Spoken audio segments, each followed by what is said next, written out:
It's the real word. It's the real word. It's the real word. It's the real word. We on a mission and that's bringing y'all the truth. You know the problem, but we get into the root. The devil watching, yeah, he always on pursuit. But Jesus is our rock, so we shall not be moved. We on a winning team, so we can't lose. We say facts, cause we hitting y'all with proof. Started from the bottom, now we standing on the roof. As God as our witness, we gon' make it to the moon. When you want the truth, the world be hiding it.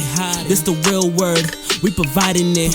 We got Ace, BK, Truth, Rick Star, and we plan to make a movie like it's Pixar. We came a long way from the plantation.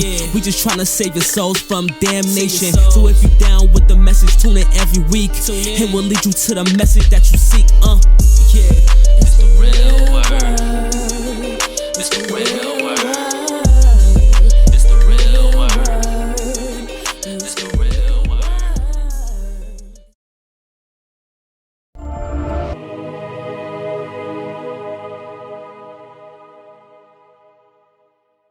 Welcome to the Real Word Season 9, Episode 21. Shout out to everybody that's been watching. Shout out to everybody that's been supporting. Shout out to everybody that's helped us to get this far so far.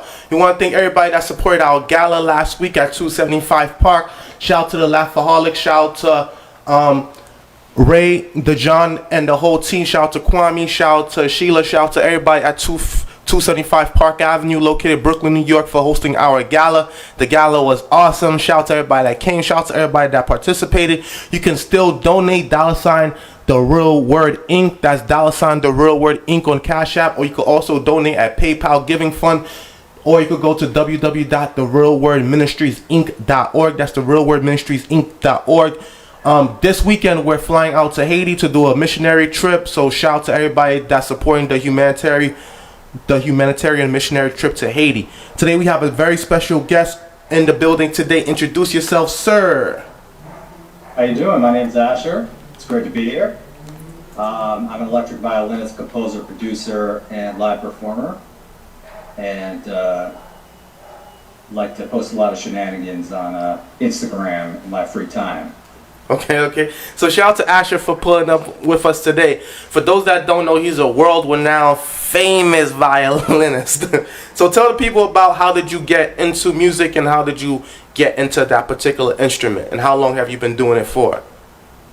Well, my mother got me into music, and it's like a little bit of debate as to what exactly happened when I was in diapers. Shout out to all the mama boys.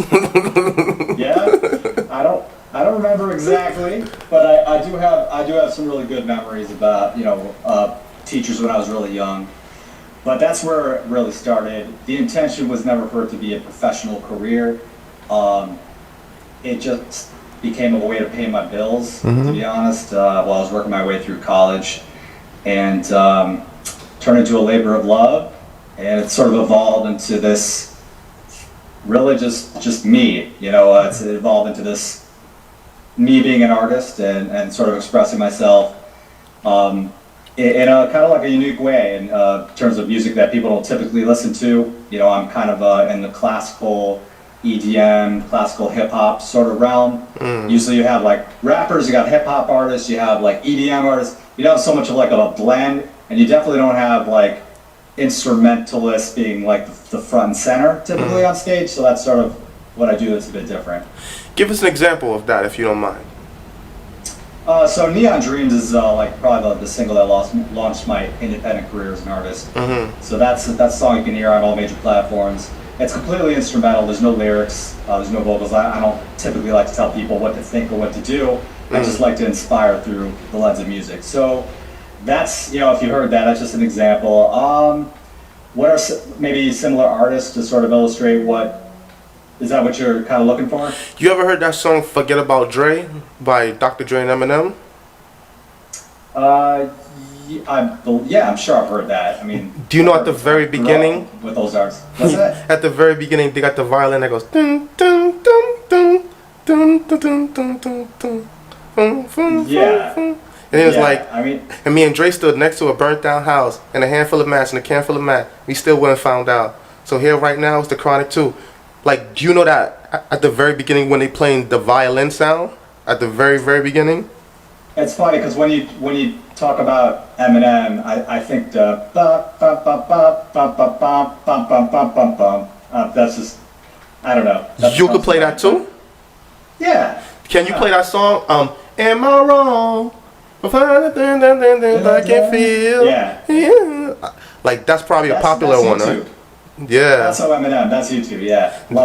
That's a popular one, right? Yeah. I mean, you can't go wrong with U2. They're one of the most popular bands on the planet. Yeah.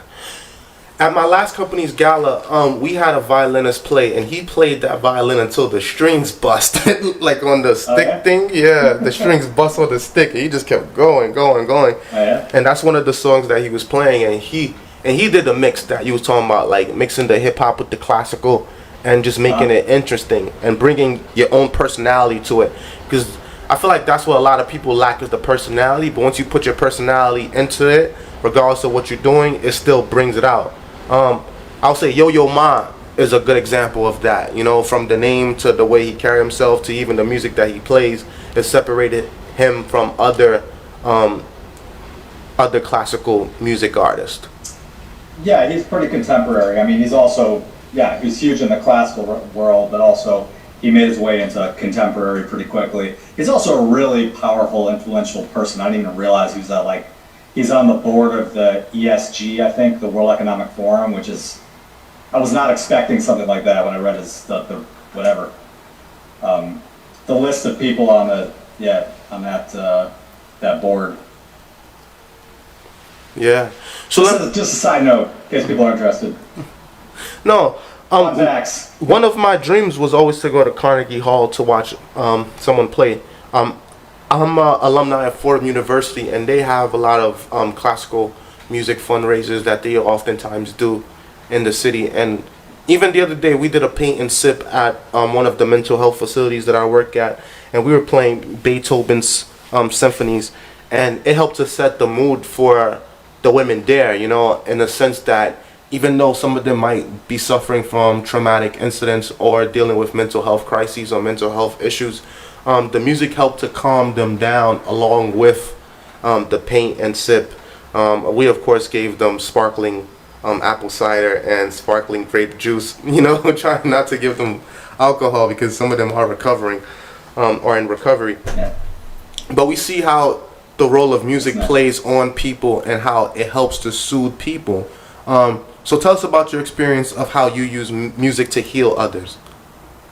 Well, I'm probably the most notable, or at least memorable, moment that sort of illustrates what you're talking about is during COVID, because everybody knows, it was just like this universal depression around that time. People were locked up and confused and frustrated, wondering what's next.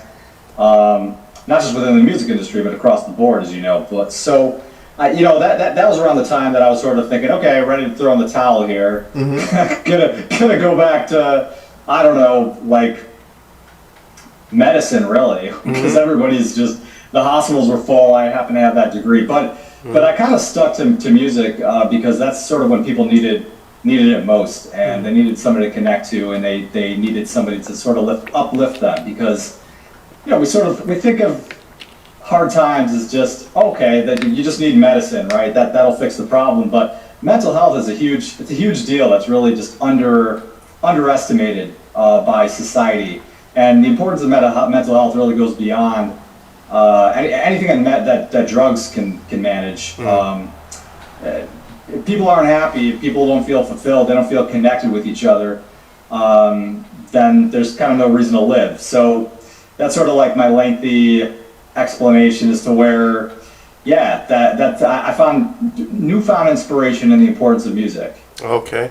Through my fans. My fans were like, a couple people mentioned, you saved my life. I had really hard to believe that. I don't see myself as a lifesaver, playing singles every week, but that's what they said. That's what a couple people told me, and that was deeply touching to me. So. Wow, amazing. And you said you also have a medical degree too?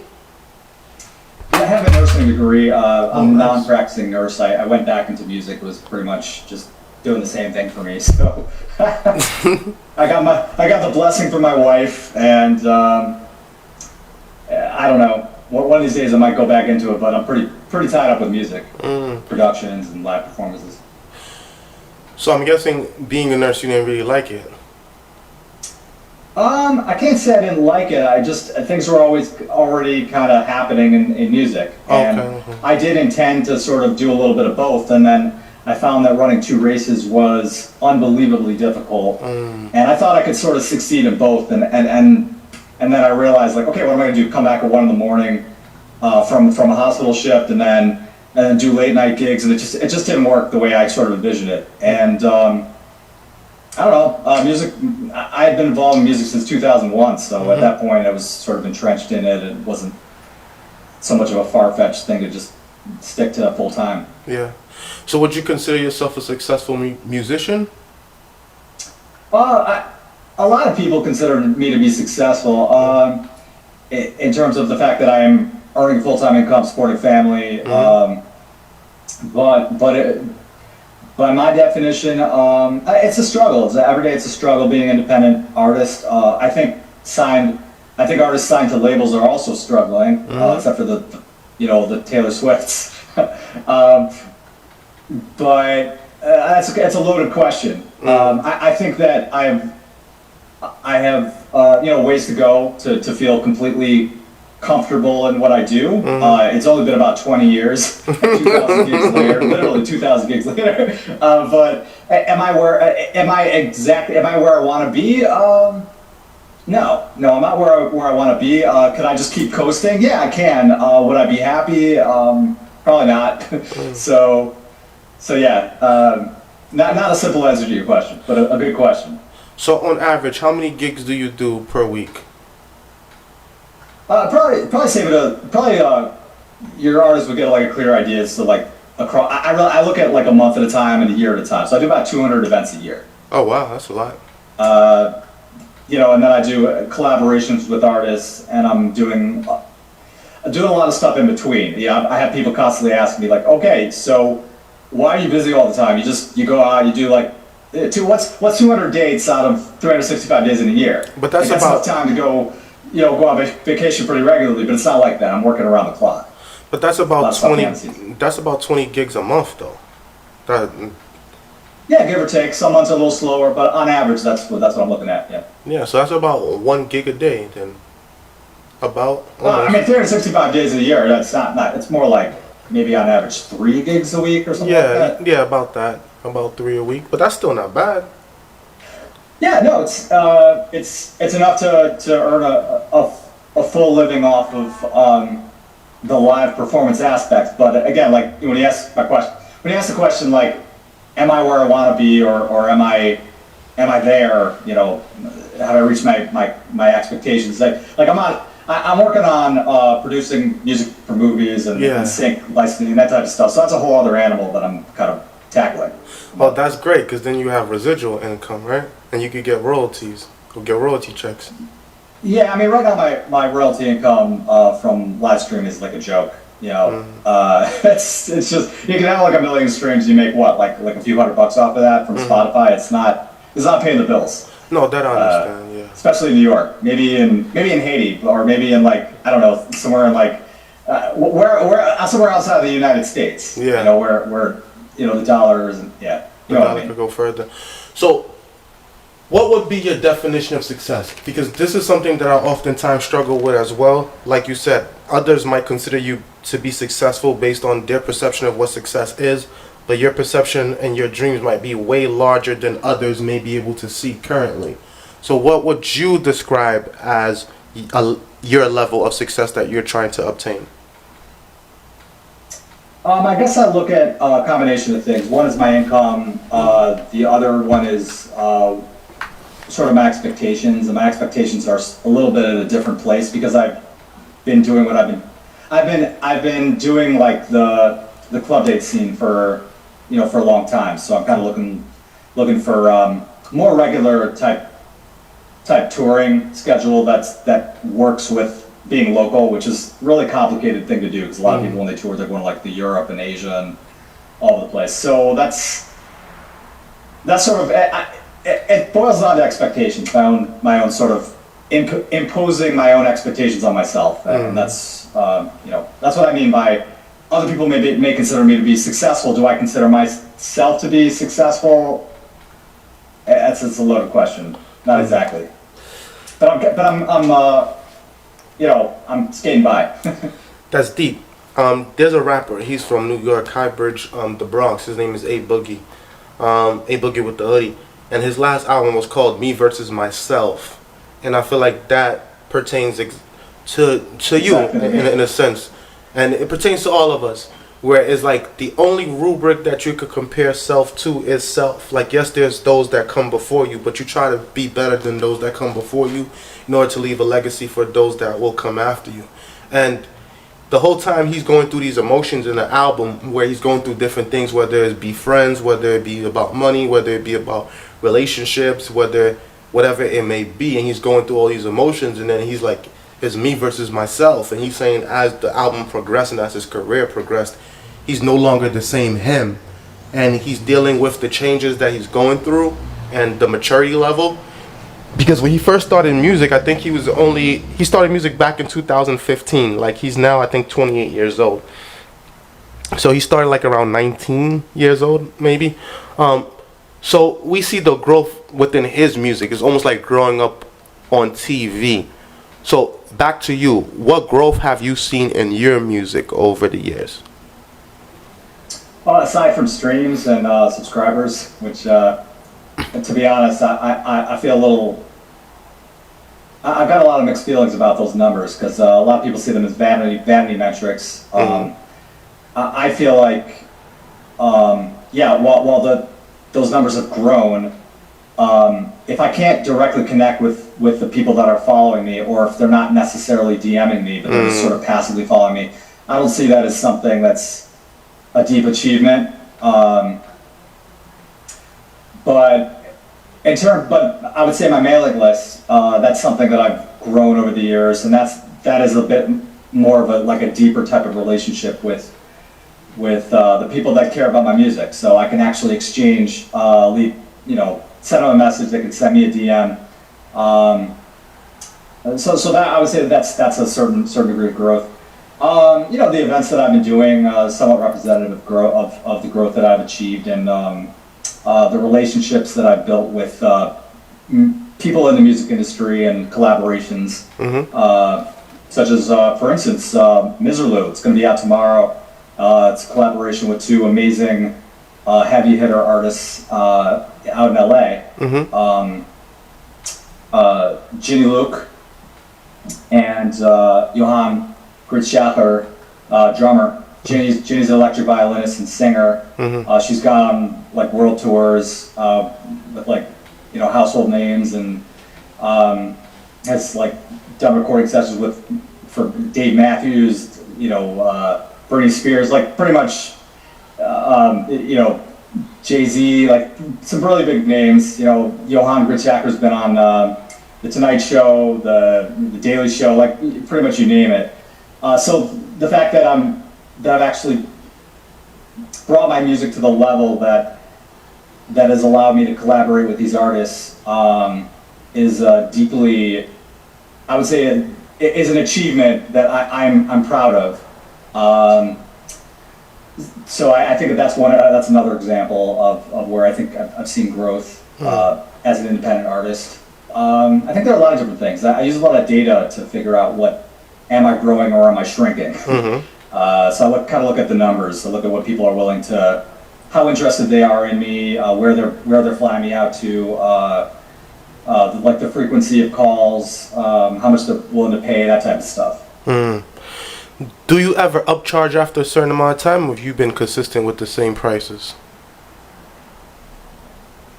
When it comes to working with the same booking agencies or vendors, I try to keep things stable, just so that their expectations are the same, and that they can continue to have confidence in me as somebody that I work with, that they work with. I don't have flat rates so much. I sort of have a minimum. People reach out to me all the time. They're like, "What's your rate?" And I'm like, "Okay, well, what's the event? How many guests? What am I doing? Am I standing on my head? Like, am I performing with breakdancers? Whatever. Where am I flying to?" There's just a lot of variables involved, and it kind of boils down to if I'm committing a certain amount of time to an event, what am I giving up in turn, and what should I be? What is that time worth to me? So, yeah. Yeah, I mean, we would love to have you at our next event. Like, I think that would be dope. I looked at your numbers on YouTube. I didn't look at your numbers on Spotify, but you did have decent amount of numbers online.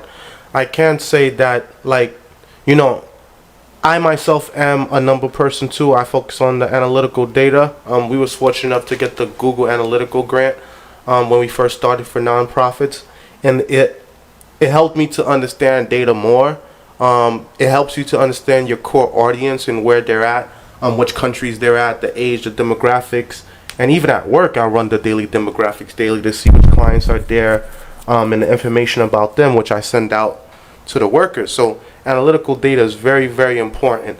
You also mentioned working with other musicians that's worked with big name artists.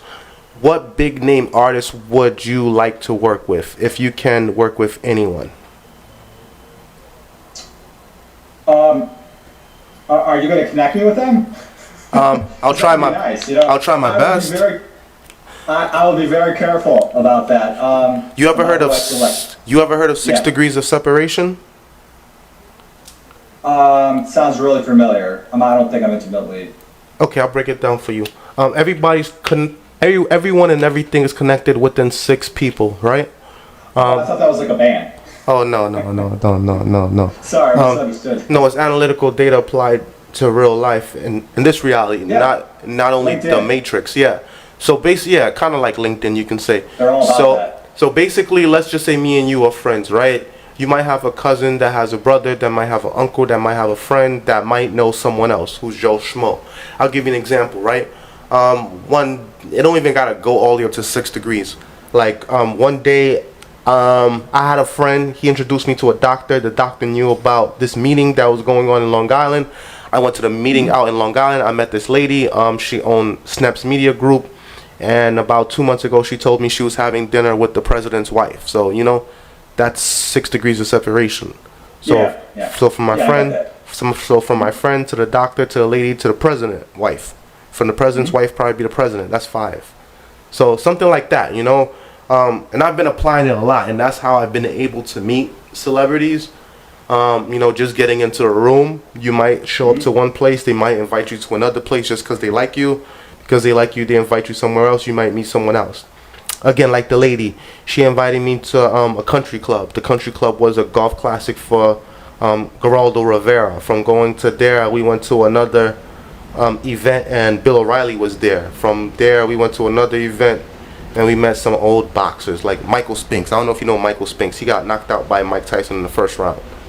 Olympic gold medal boxer.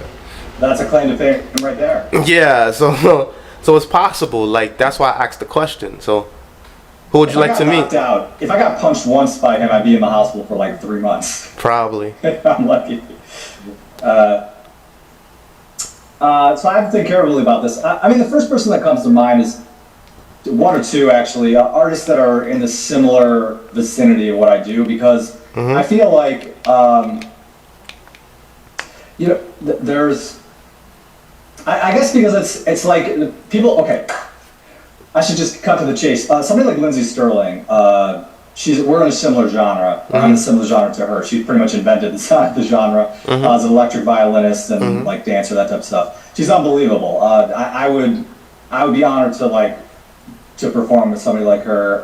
David Garrett. These are legends that have really, 2 cellos. These are people who have 2 cellos. Really 2 cellos, yeah. Oh, 2 cellos, and we got 2 chains. 2 cello, yeah. So I don't know if you're familiar with 2 cellos. This is more like. No, I only know 2 chains. Do you know 2 chains? A little bit different. Do you know 2 chains? Yeah, a little bit different. 2 cellos. I mean, they sort of do pop, classical type of stuff. Cool. A lot of the stuff that I would do. And I'm actually curious who the violinist was that performed at your event. I mean, I'm putting you on the spot there. Like, if you... I don't remember his name. I didn't know him. What's that? I don't remember his name, but I could get you his name and send it to you. But I know, like... he's a black guy. He's tall, a little muscular, a little bit, more on the husky side. He performed at ICL Gala. That was maybe like 2 or 3 months ago. I forget his name. I'm wondering if like someone like D Sharp or something like that. He's also like It could have been him. Pop hip hop violinist. He's also based out in LA. And he's awesome dude, hilarious. He has a I Grammy. haven't met him in person, but I'd love to, someday. Does he have a Grammy? I don't know if he has a Grammy, but he's won a lot of awards, and has a pretty broad reach. And he's really like he's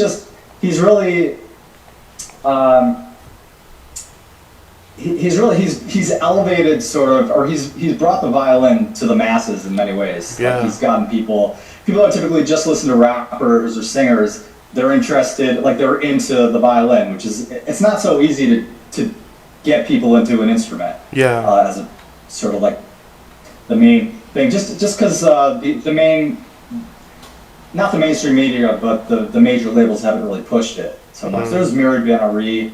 We sort of had we worked for a lot of similar event companies over the years. I don't know if you know who she is. No, not too sure. Yeah. But what I would say is you should reach out to these people. Have you reached out on social media? I should. I'm too busy. Like I should. Yeah. Yeah, you should. Now that you've mentioned it, I'm going to. Especially, apply for a blue check, because for some reason people seem to talk to you more when you have a blue check. I don't know why. But once you get the blue check and you got a decent amount of followers, you could speak to almost anybody and they'll respond to you. Yeah, blue check is like a pay-to-play thing, and I guess a lot of people are kind of anti the blue check because, I don't know, like on Spotify I got a blue check, on Facebook I got a blue check, I didn't have to pay for that stuff. Twitter and Instagram, for some reason I got to pay for that.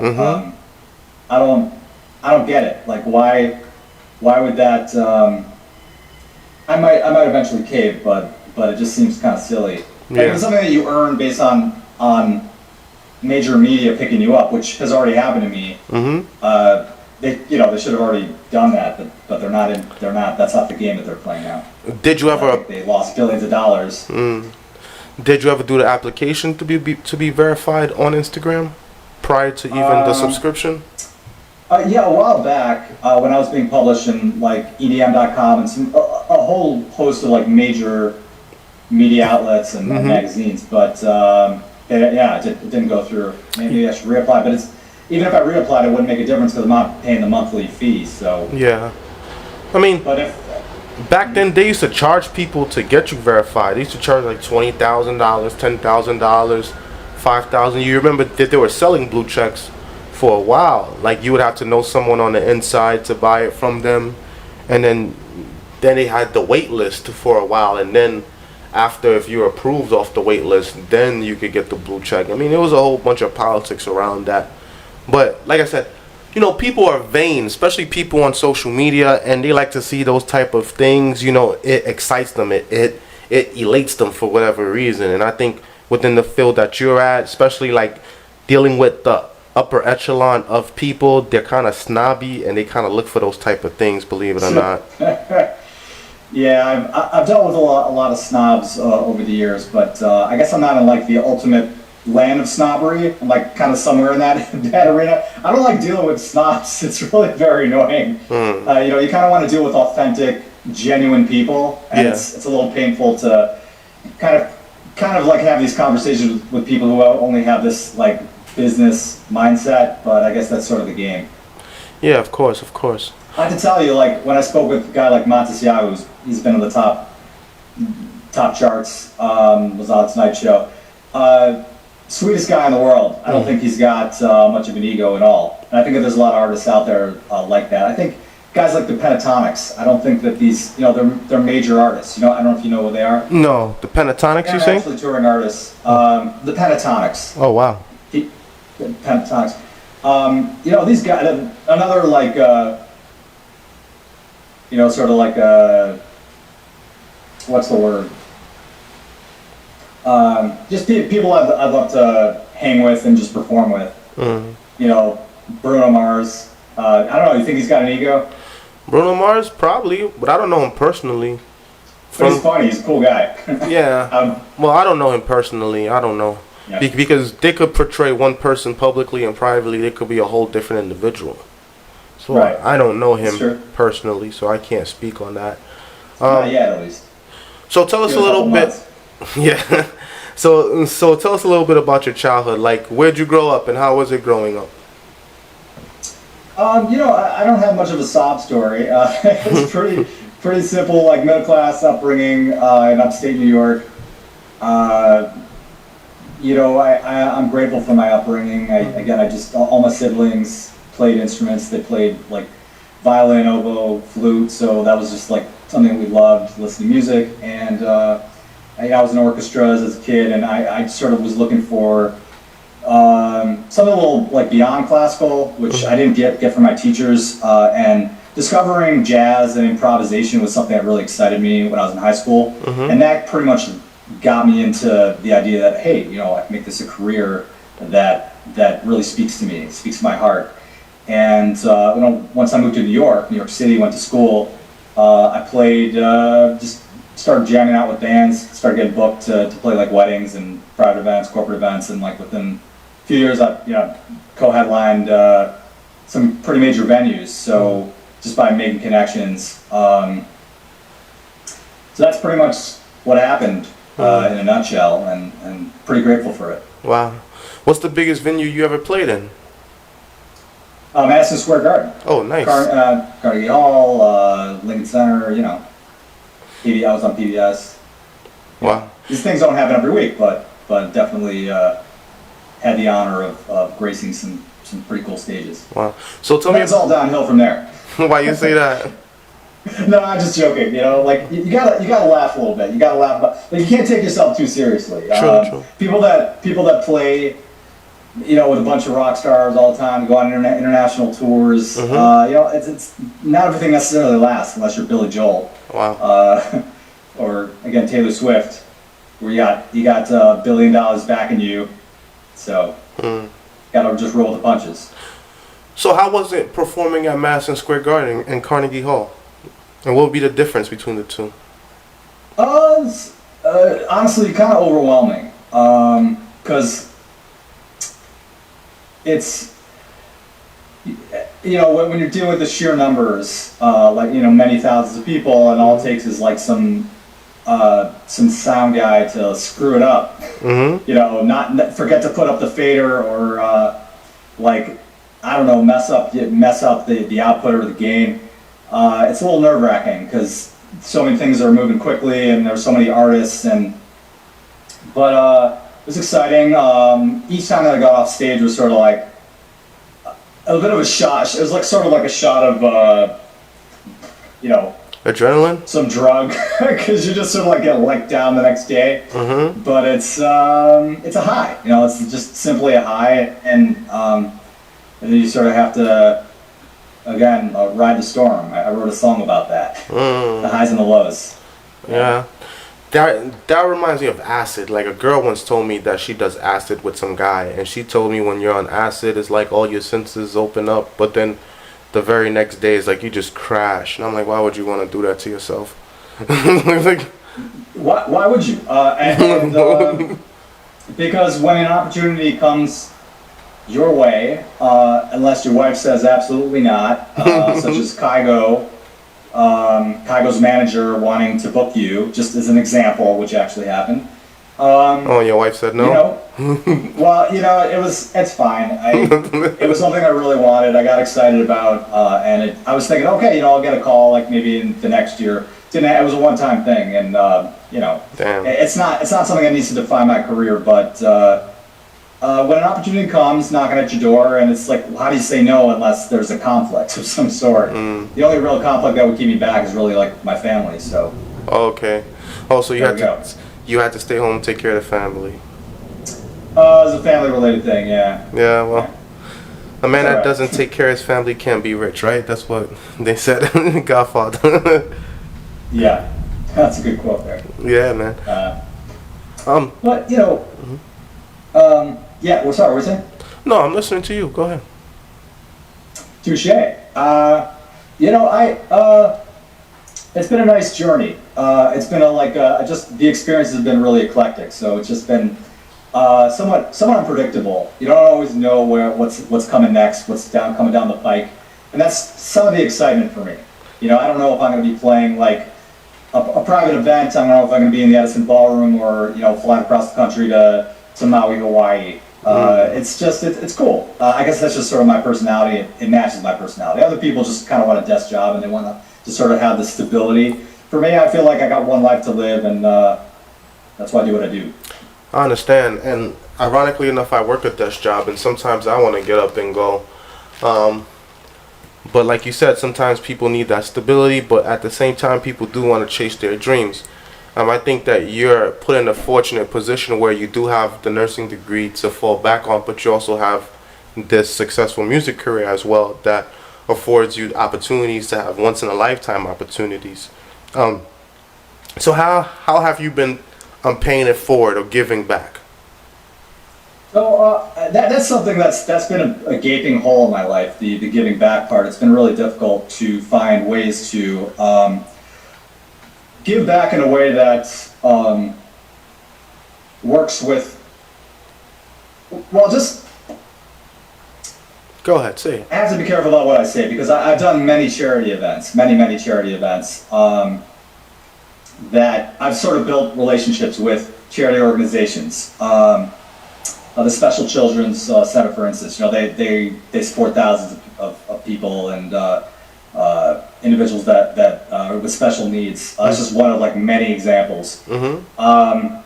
So I've done a lot of not-for-profit. Like I'm doing like a Unitas event, like I mentioned, the Edison Ballroom in New York City, to fundraise for an organization that combats child trafficking, which is just absolutely horrendous and quite frankly amazing to me that it's still happening to the level that it is today. So that's another like not-for-profit like charity organization that I've been involved with, mm-hmm. and a number of others. But I guess I haven't like built this ongoing relationship with the same types of organizations that really sort of connect with my message. So I guess that's sort of something I've been exploring and sort of trying to take a look at ways to again connect with my fans in a way that's sort of works with my music and works with my universal message of like love and acceptance and bringing people together instead of dividing people, pretty much fighting politics, So yeah, that's the gap. So how do you think you can fill that gap? I'm just struggling to keep up with the content and the collaborations to answer your question simply, probably to have a manager, a dedicated manager that's focused, is responsible, does not need their hand held, and is dedicated to the cause. And that's something that I have employees, I have people work with me and for me. And it's something I've had to micromanage. And it doesn't really work for an artist like myself wearing many different hats. So again, it's sort of I've been exploring many different avenues, and those opportunities have come my way, and I guess I just sort of had cold feet. What do you mean, like find a manager or find an event that's going to help you? I think a manager would be probably the best way for something like this to happen. Mm-hmm. Another good way for things to happen is to sort of build a relationship with a group that has an ongoing interest in my brand, and likewise mine and theirs, that's sort of trustworthy, responsible, and sort of has good intentions. So that's something I sort of brush shoulders with different organizations, and everything's been sort of like a fleeting type of relationship, like come back every 2 years or 3 years, that type of thing. But what would you do for this organization if you did have that relationship where you could work a steady partnership with them? Well, I've promoted. I sort of had like a give and take, back and forth type relationship with different organizations where I've promoted them on my music videos. They would promote me on their concerts. That type of relationship. You know, they would do fundraising. We would sort of co-promote each other, and I guess that's the simplest answer to your question. All right. And the Real Word Ministries is a 501c3 nonprofit charity, and you know we're promoting each other right now. So there you go. the World Ministry said. The Real Word Ministries Incorporated. That's the. The Real Word Ministry Incorporated. Right. Yeah. Okay. So like this company in itself is 3 different companies in one, right? We have the Real Word Ministries, which is a 501c3 public charity, which is a nonprofit charity that has a tax exempt status from the IRS. We also have the Real Word Reality, where dreams become a reality, which is a real estate investment and development company. And of course, we have the Real Word Productions, which is the television and podcast and radio that we're on right now. So we use our own radio and television to promote our own nonprofit organization. So instead of paying other people to do promotion, we just promote on our own platforms that we've grown. Back in 2015, I did my first sermon, which went viral. And from it going viral, that's how I was able to build a big following online. And then from there, we started to use the popularity of the show to give back to the community. So while people would be watching the show, we'll say, hey, donate. We'll help the community around us. And we have helped the community since 2015 up until now. We've received a lot of recognition for our works. And like you, we've been published in several publications and been on television as well. But you know, when it comes to branding, you have to continue to be consistent, and marketing isn't cheap as well. Yeah. So as much popularity as we've grown, the work is never done. And so with that, I could relate to your struggle in finding your niche and just getting to that next level. A lot of people call that the breaking point, right? Where you reach the point where you either break or you reach the next level where you have to go. Do you feel like you were ever at the breaking point, or do you feel like you're currently at that breaking point where you got to get over the hump? I feel like I've had a number of opportunities to sort of break north. But if I continued making certain decisions that I had been making, but because there was sort of the risk factor involved in terms of just investment and just like the family factor, I sort of, what's the word? I sort of put on the brakes a little bit, slowed down, and tried to keep sort of things stable a bit. Because I guess while I am a bit of a risk taker career-wise, I'm not. I do have people that I'm responsible for. Of course. So I've had to sort of turn this into I've had to turn my business into a very level-headed sort of. Okay, well, what do the numbers look like? What are the I try to get my work distributed over months as opposed to what some people like to do, which is sort of skyrocket and then plummet, and then kind of gloat about the skyrocketing moments, which is not something I'm really into. What do you mean by that? Well, people like to launch these viral campaigns that sort of blow them up temporarily, and then they crash and burn. Not necessarily burn, but I just, in terms of like financially, people have very short attention spans. So I've noticed through my data, through like over the years, that people get excited about you when you're kind of in the limelight, and then they forget about you very quickly. So that's what I mean by a risk. And I prefer to sort of work on campaigns that are more or less for longevity as opposed to the stock market. You know what I mean? I get it. Yeah, it's something that's evolving. My strategies with my team are always evolving, but I've gradually kind of upped my campaigns. When I collaborate with larger artists, the campaigns tend to be a bit larger. So. What do you feel like has been the biggest risk you've taken in your career thus far?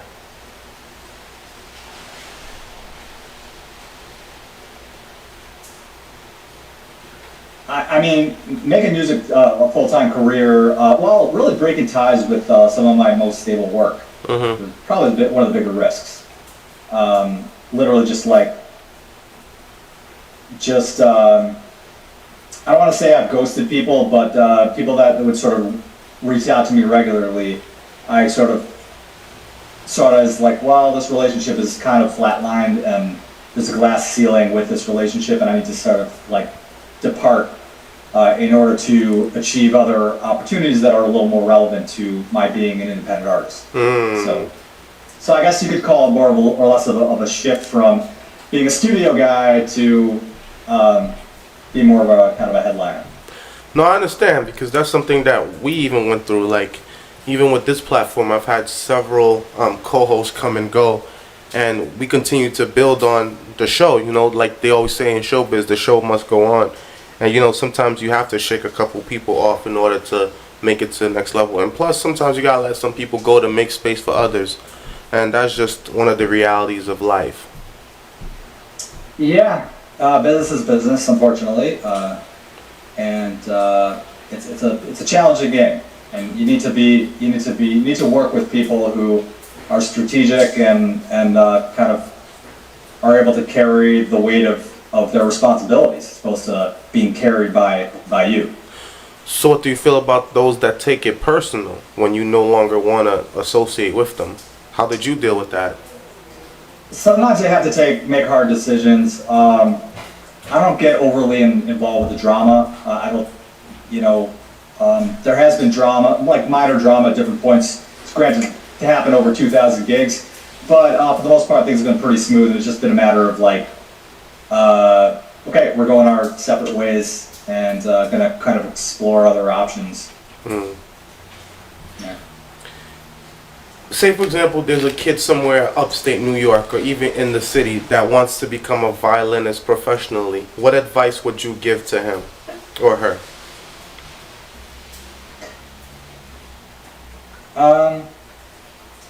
If they want to become a professional violinist, it requires a good deal of skill. So it's not exactly synonymous with making beats, which does also require skill. But in terms of like, there are producers that are, for instance, that are like that are able to make a career much quicker, that way as opposed to with the violin. Violin took me 15 years to get good at. Wow, that's a long time. So if somebody wants to become a professional violinist, I would recommend like a number of years of private training to, just give themselves a better chance, leg up. Because there is a lot of competition. There's a lot of people graduating from, getting their degrees and in music and going off to Juilliard, and you got to compete with people like that. It's not so easy. So you got to rehearse, got to practice. Yeah. What school did you go to study music? So I went to NYU Steinhardt, but really what my education is in music. I pretty much lend my entire experience and my knowledge today to, age 2.5 to age not to like 19, and then like being in the jazz band at like YU, in New York. So and then playing professionally since 2001. So that's really where I got my skills. Nice. So what made you come on The Real Word? Because, I haven't asked you these questions, and you're like, he was expecting some of these questions. So tell me, what made you come on? Well, you guys are in music. You're involved with music and entertainment. And that's very much relevant to what I do. I play hip-hop music. I play a bunch of different genres. You mentioned you did a fundraiser for Haiti. Is that correct? Yeah, we did. We did that July 30th in Brooklyn, 275 Park Ave. We had a couple singers. We had a rapper, and we had a live band as well. We also had a DJ fly all the way out from California, from Oakland, California, to come and perform for us. But we're planning on having another gala, hopefully by the end of the year or early next year. And yeah, like if you was willing to play, that would be awesome. I think that would be cool. So I've been booked a number of times to play events and concerts to fundraise for Haiti. Mm-hmm. So previous years. So there's obviously a relationship there. Wow. Yeah. You ever been? So, I've never been there. I've never been blessed to travel there. But I used to teach in the DOE in the South Bronx. Okay, nice. And had a bunch of Haitian students, and I have a lot of good memories. I taught middle schoolers, kids in high school, 4 years. Wow, you did a lot. Like, yeah, definitely. You were a violinist. You were a teacher. You were a nurse. Yeah, I've done a lot, quite a bit. Yeah. Wow. For sure. Out of all of them, I'm guessing the musician is your favorite. Yeah. I was a teacher that with MS-37 and BLA2. But I also, in my spare time, I ran a jazz band. So we were jamming along with the kids. It was cute. Taught them some piano. We were just playing some rhythmic music, some pop music, hip hop music. It was good times. Oh, so you was like a music teacher? I wasn't hired to be a music teacher. I was a biology teacher. That was my degree. Okay, nice. Science education. Yeah, that's a mess from it's my other degree. I had 3 other degrees, but oh wow, nice. Wait, so what's your 3 degrees then? Tell us. Bio, science education, nursing. Yeah, those are the other degrees. Okay. Honestly, I went in those directions initially while I was working my way through. Being a club day musician, I was basically planning on doing those degrees. Having a 9-to-5 kind of job, and just music is what everything defaulted to. Yeah. So you wanted to be like a doctor or something growing up? Nurse, and a nurse practitioner. First I was interested in education. The politics kind of got too much for me. I didn't feel like the resources were. I was spending money out of my own pocket to run these science lessons. It just became too much for me. In the South Bronx? What's that? In the South Bronx? Yeah. Yeah, that makes sense. There's no funding out there.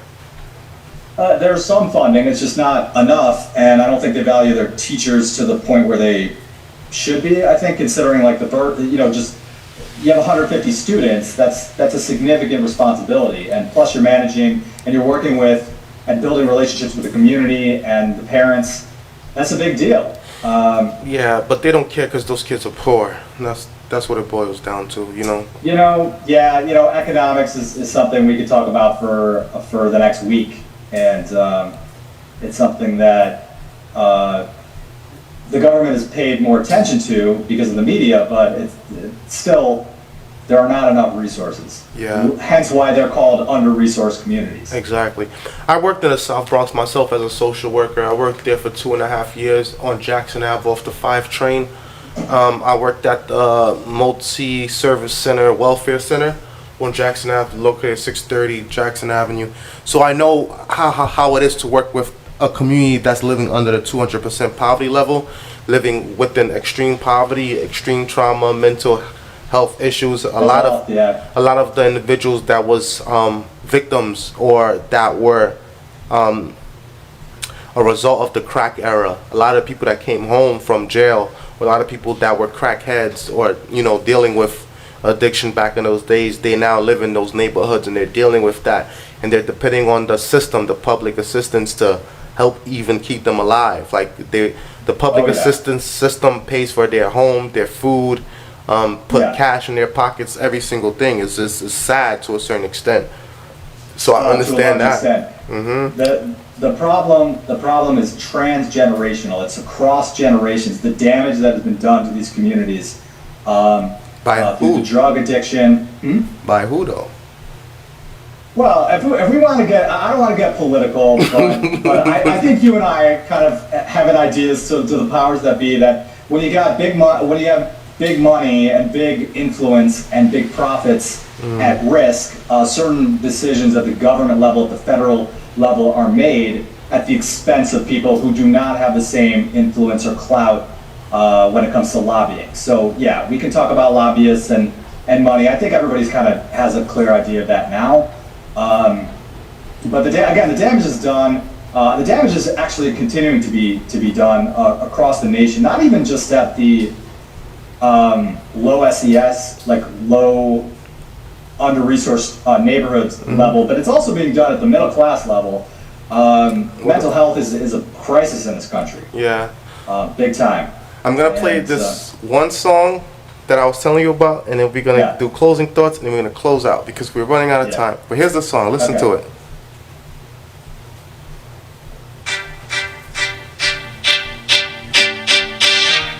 I know you hear the violin, right? I don't hear anything. Oh, wow. Hold on. I hear you, but I don't. What about now? Nothing. Oh, man. Maybe it's just setting. Nah, if you can hear me, you can hear it. I'm not. Well, you don't hear it at all? Oh, man. That's weird. Okay. I don't know how to fix it. It could be music. I may have settings set up where music is. No. It's playing in my background, so you would hear it. But that's Forget About Dre. But it starts off with a ding, ding, ding, ding, ding. But it's the violin playing. Okay, so. Wait, can you try that one more time? All right. Actually, just give me 1 second. Okay. Yeah, go ahead. I just changed the setting. No, got nothing. Sorry. It's probably filtering it out. Oh, okay. No problem. Sorry. It's all right. Yeah. So if you could leave the people with a closing thought, what would it be? I should really think about these things more carefully because I'm asked this question like all the time. I'm like, there's a lot of there's a lot of kind of messages I'd like to sort of relay from my own experiences just in the music industry. But I'm gonna say that. You mentioned, oh wow, you got all these degrees, you had all these other like kind of lives, experiences, and now you're doing music. It took a lot of time for me to sort of discover myself, and I guess I'm going to say that people are sort of trying to figure out what makes them happy. I guess it's just, I'm going to recommend, while you want to be practical, that it's probably one of the best decisions I could have made in retrospect would have been to just find out what I truly enjoy, what I truly love. What speaks to me, what speaks to my heart. Because whatever I was going to decide to do years ago, I was going to have to put 120% of my effort into it in order for it to work. Yeah, of course. Whether it's like nursing or education or music. So really just find what you're good at, what you're passionate about, and go for it. And while you're at it, spread some love around the world because we can use that. Of course. All right. So I thank you, Asher, for coming on the show. Of course, shout out to everybody for watching. Shout out to everybody for supporting. Shout out to everybody that has helped us to get this far so far. Once again, if you want to donate, check us out on PayPal. Just put in the Real Word Ministries on the PayPal Giving Fund. Also, if you want to do Cashapp, that's $ the Real Word Inc. That's the $ the Real Word, WORDINC. You can also catch us on GoFundMe.com / the Real Word. We also, everywhere where charity is found, you can find us. We are a 501c3 nonprofit charity. We will be going to Haiti this weekend, so we'll see you when we come back, or we might even do a live episode out there. You never know. Just like how we went live in Vegas. So shout out to all of you for watching. Shout out to all of you for supporting. We close out with a quick word of prayer. Dear Heavenly Father, we thank you for this moment of time. We thank you for this opportunity to be here amongst you. We thank you for all of our continued supporters, our viewers that continue to watch. We ask you to bless our brother Asher that came on today. Continue to bless his music career, bless his family, bless his marriage, bless everything that he touches, bless his work. Continue to multiply all his efforts. Allow his dreams to manifest and to come to fruition so that he can be a living testament to your glory. In the name of Yahshua, the Son, Jesus, we pray to our Holy Father. Amen. Shout out to everybody watching. Shout out to all of you. Good night and God bless you. Thank you. All right, people. Take care. It's the real